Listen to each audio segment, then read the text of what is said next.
Ningyo is a human-shaped doll found primarily in Japan. These dolls sometimes represent children and babies, some the imperial court, warriors and heroes, fairy tale characters, gods, and even demons. But rarely are these popular Japanese crafts considered to be truly haunted.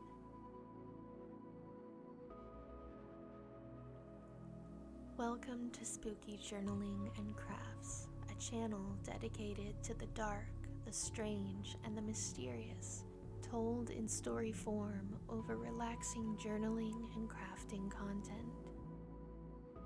If this is your first time seeing me, please subscribe and ding the notification bell to be alerted the next time I post. Now then, settle down with a basket of yarn and a cup of hot tea. This is the story of the haunted Okiku Ningyo doll.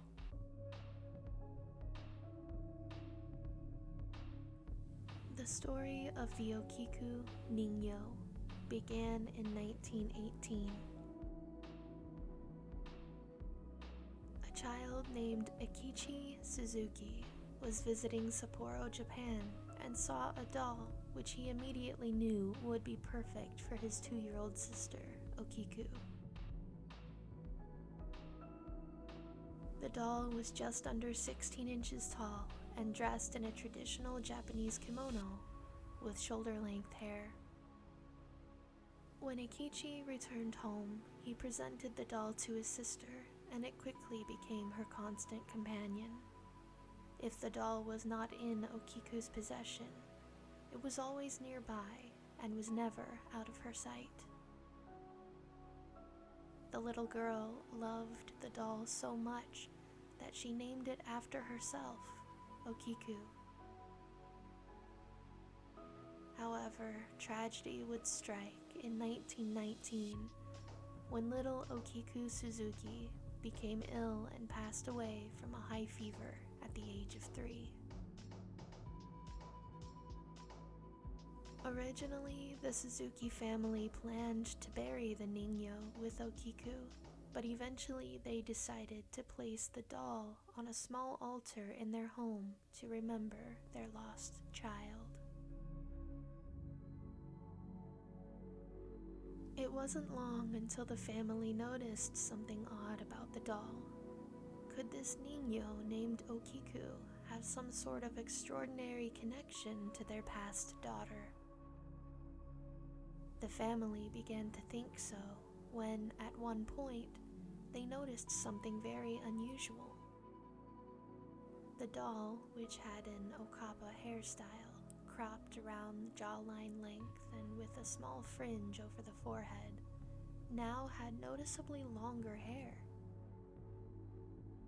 As time passed, the shoulder-length hair on the doll began to grow, eventually reaching 10 inches in length. The Suzuki family believed that the spirit of Okiku was in the doll. The doll stayed in the Suzuki home for about 20 years. In 1938, Okiku's family decided to move from Hokkaido. They decided against taking their daughter's doll with them, as they agreed it would be best for it to remain on the island.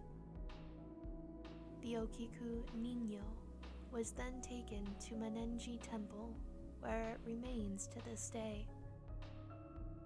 According to a priest at the temple, he was given a dream conveying that trimming the doll's hair was the spirit's wish. Thus, the monks that care for the Okiku doll occasionally trim the still growing hair to its original shoulder length.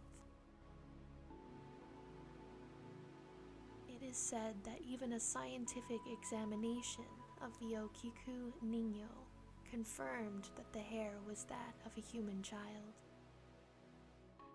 Okiku has been residing at the temple ever since, and people often come to see its legendary human hair for themselves. So what do you think? Is the spirit of long-lost Okiku in this strange Japanese doll? Or is this a case of a grieving family doing everything they can to preserve the memory of their little girl, gone too soon from this world? And what of the stories of the Mannenji Temple monks who claim to give the doll regular haircuts? Are they being truthful, or are they simply trying to keep the mystery of this story alive? I hope you enjoyed this story. To be updated when I post, subscribe and click the bell for notifications. Leave a thumbs up if you enjoyed this video, and a comment down below for the YouTube algorithm. Thanks for watching, and come back soon, Cryptid.